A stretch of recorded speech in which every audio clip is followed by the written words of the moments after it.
शिक्षक बहाली में चरण की शिक्षक बहाली का नियोजन पर मेरा हस्ताक्षर हो गया श्रीमान।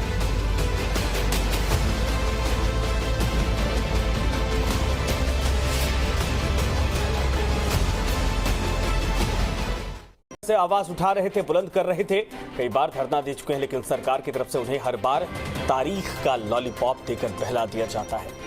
लंबे संघर्ष के बाद जब शिक्षा मंत्री ने बार बार नियमावली पर साइन कर देने की बात कही तो शिक्षक अभ्यर्थियों को भरोसा नहीं हुआ।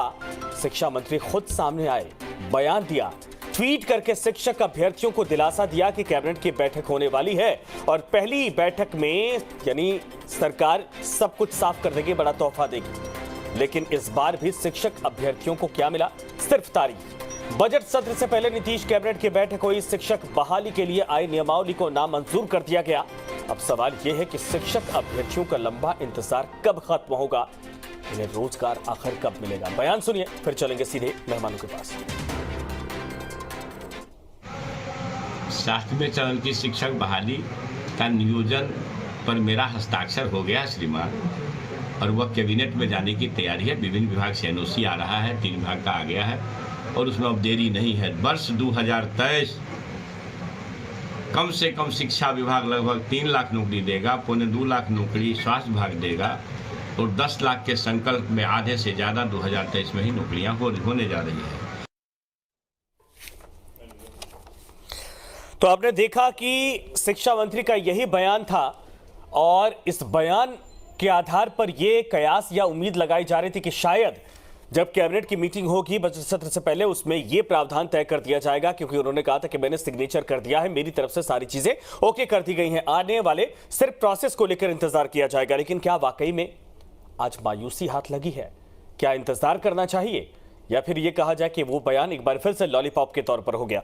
मेरे साथ जितने मेहमान जुड़े मैं परिचय करवाता हूं, उसके बाद चलेंगे सीधे सवालों पर। निरंजन पोद्दार साहब मेरे साथ प्रदेश सचिव जेडीयू से जुड़ रहे हैं, प्रोफेसर चितरंजन गगन प्रवक्ता आरजेडी से मेरे साथ जुड़ रहे, मृत्युंजय झा प्रवक्ता भारतीय जनता पार्टी से मेरे साथ जुड़ रहे, इसके अलावा दीपांकर गौरव सीटेट अभ्यर्थी मेरे साथ जुड़ेंगे कुछ देर में। आप सभी का स्वागत है। चितरंजन जी, शुरुआत में आपसे करना चाहता हूं, जरा ये बताइए, बार बार शिक्षा मंत्री का यह बयान कि बहुत जल्द भर्ती शुरू होने वाली है, 7वें चरण की बहाली शुरू कर दी जाएगी, कभी ट्वीट कभी बयान। इस बार तो उन्होंने ये भी कहा था कि इस बार जिस दिन कैबिनेट की बैठक होगी उसी तारीख को इस पर मुहर लग जाएगी, लेकिन आज ऐसा कुछ हुआ नहीं सर। ये बच्चे बड़े मायूस हो गए एक बार फिर से। निश्चित रूप से संजय जी, बच्चों में जो मायूसी है उसे मैं महसूस कर रहा हूँ। माननीय शिक्षा मंत्री जी ने जो 23 तारीख को ट्वीट किया और कहा, उन्होंने जो कहा हम समझते हैं कि कई प्रक्रियाओं से गुजरना पड़ता है कैबिनेट में आने के पहले। कहीं न कहीं उन प्रक्रियाओं को अभी पूरा नहीं हो पाया होगा, इसलिए आज की कैबिनेट में नहीं आया है। लेकिन हम अभी भी उम्मीद रखते हैं कि संभवतः हो सकता है नेक्स्ट कैबिनेट जब हो तो उसमें वो आ जाए। नहीं, शिक्षा मंत्री जी को क्या इस बात का आभास नहीं है कि जो पब्लिकली कहने जा रहे हैं उसकी बात की गंभीरता कितनी होगी? ये तो सर बड़ा अजीब मसला है कि शिक्षा मंत्री जी खुद आश्वासन देते हैं, उसके बाद उसको पटल पर नहीं ला पाते। नहीं संजय जी, संजय जी, शिक्षा मंत्री जी का जो बयान अभी आपने सुनाया है, हाँ, उस बयान को आप ध्यान से सुनिए। उस बयान हाँ, तो उन्होंने कहा है कि मेरा दस्तखत हो गया है, कई विभाग से एनओसी आ गया है और प्रक्रिया में है। तो वही हम कहते हैं कि कई की कैबिनेट में आने के पहले कई विभागों से उसमें अनुमोदन लेना पड़ता है, प्रक्रियाएं जो है उसको पूरा करना पड़ता है। हाँ। तो सवाल यह है कि देर भले ही हो रहा है लेकिन दुरुस्त आएगा। ठीक है, मेरे साथ सर अभ्यर्थी जुड़ेंगे। मैं तो ये पूछूंगा कि ये एक तरह से मानसिक तौर पर बड़े प्रताड़ित हो रहे हो बच्चे, अगर आपको करना ही है तो पहले कर दीजिए, फिर बोलिए। पहले बोलने की आवश्यकता आपको क्या है? पहले ट्वीट करके पूरे दुनिया में नगाड़ा बजाने की आवश्यकता क्या है? अगर पूरा नहीं हो सकता है तो तमाम परिस्थितियां और जो उसकी प्रोग्रेस रिपोर्ट है उसको अगर आप खुद निश्चिंत रही हैं तो मैं आऊंगा सर दोबारा आपके पास।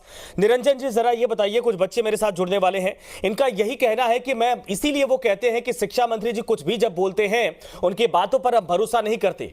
एक बार फिर से वही साबित होता दिखाई दे रहा है कि कैबिनेट की मीटिंग खत्म हो गई लेकिन इन बच्चों को लेकर कोई फैसला नहीं लिया गया और ट्वीट पहले कर दिया उन्होंने, अरमान उम्मीद पहले जगा दी उन्होंने। मैंने आपके ही चैनल में पिछले महीने जब आपने इसी मुद्दे पर डिबेट बैठाई थी तो मैंने आपको भरोसा दिलाया था कि अगले कैबिनेट बैठक में बहुत जल्द हम लोग 7वें चरण में शिक्षकों की नियुक्ति करेंगे। और जैसा कि माननीय शिक्षा मंत्री जी ने स्पष्ट रूप से कहा, आज कैबिनेट की बैठक हुई लेकिन टेक्निकल इश्यू के कारण या कुछ कागजी प्रक्रिया पूरी नहीं होने के कारण आज उस चीज को नहीं किया गया। लेकिन अगले 24 घंटे या 72 घंटे के अंदर ये तय है कि हम लोग शिक्षक बहाली की प्रक्रिया को पूरा कर लेंगे।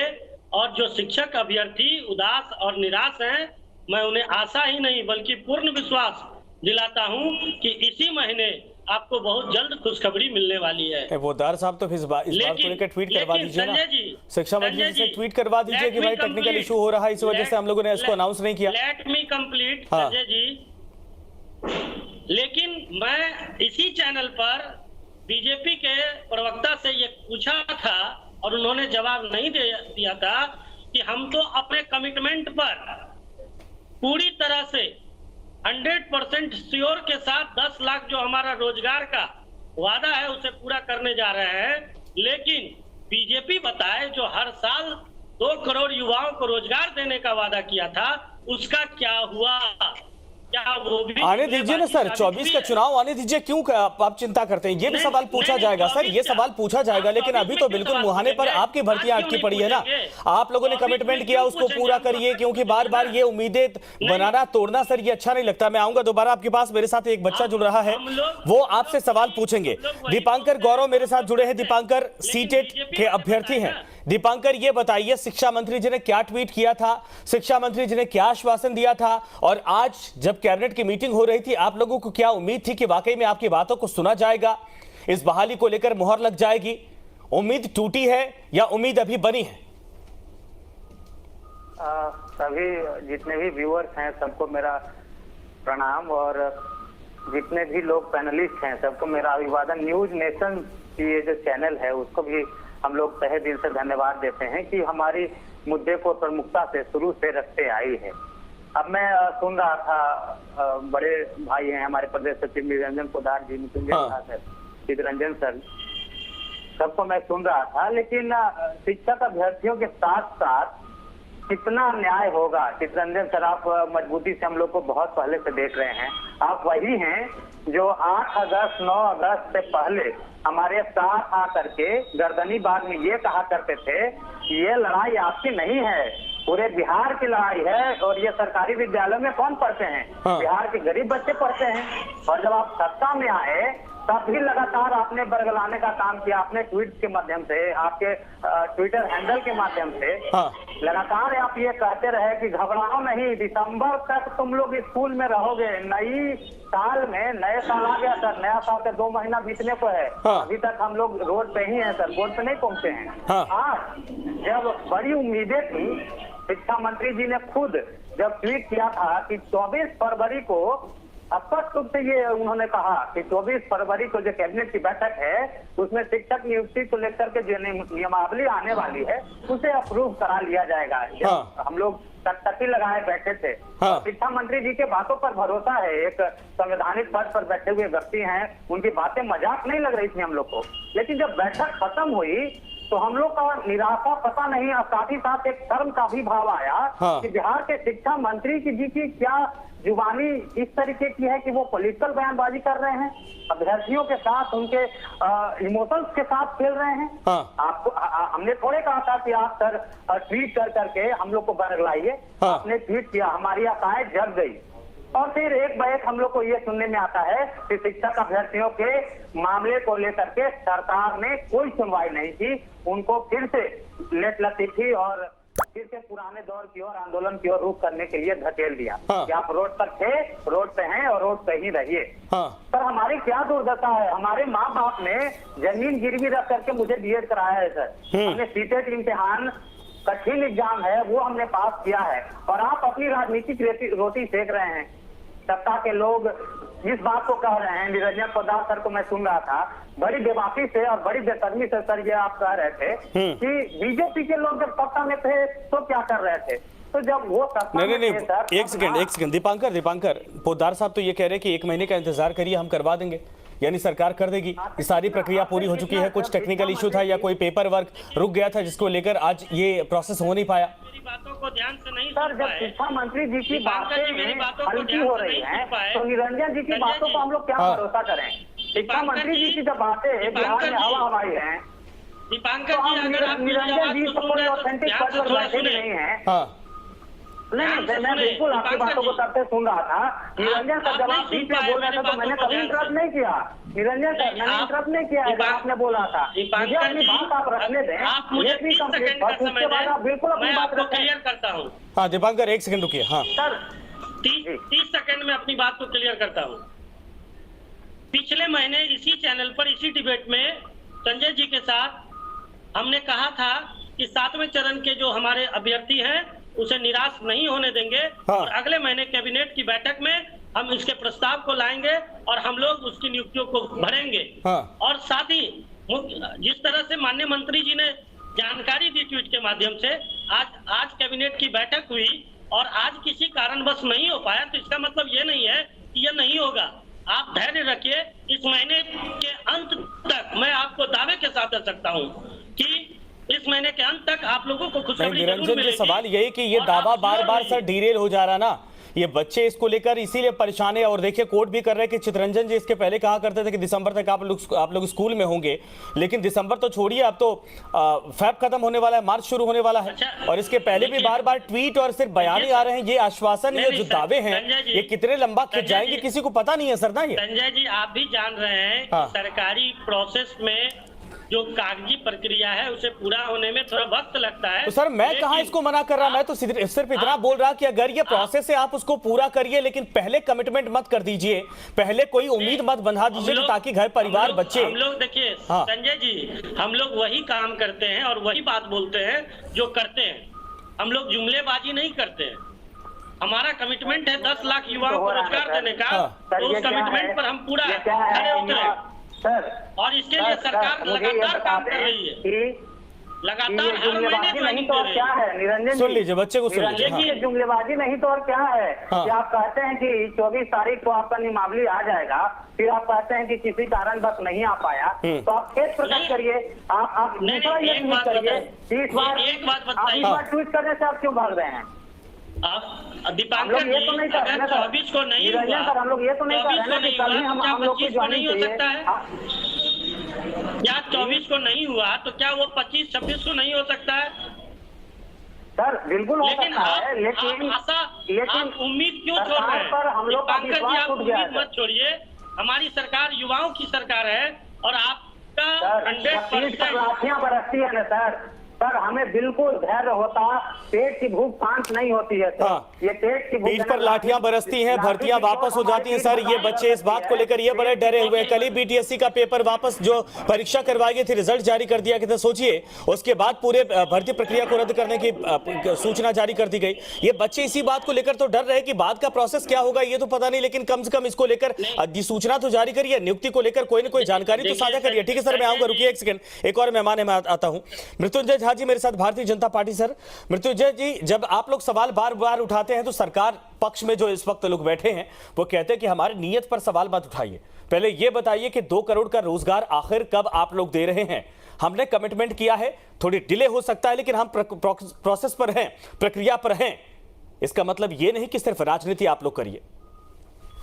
देखिए, दुर्भाग्यपूर्ण इस विषय का है, हाँ, जिस प्रदेश का शिक्षा मंत्री यह ट्वीट करता है कि यह नियमावली पूरी हो गई है, साइन हो गया है और ये कैबिनेट में आने वाला है, सब फाइनल हो जाए। निरंजन जी 1 सेकंड रुक जाइए अपनी बारी पर। सर आप सभी लोग बोलिए। शिक्षा मंत्री इस प्रकार की हल्की बातें करते हैं। चंद्रशेखर जी के बारे में एक प्रकार का ये बनाया जाता है कि ये बहुत ही मैच्योर्ड हैं और बहुत अच्छे इनका एक बैकग्राउंड रहा है, लेकिन वो व्यक्ति ट्वीट करके छात्रों के ऊपर लाठीचार्ज हो रहा है। वो डिमांड कर रहे हैं, प्रदर्शन कर रहे हैं और आज से बातें नहीं हो रही है।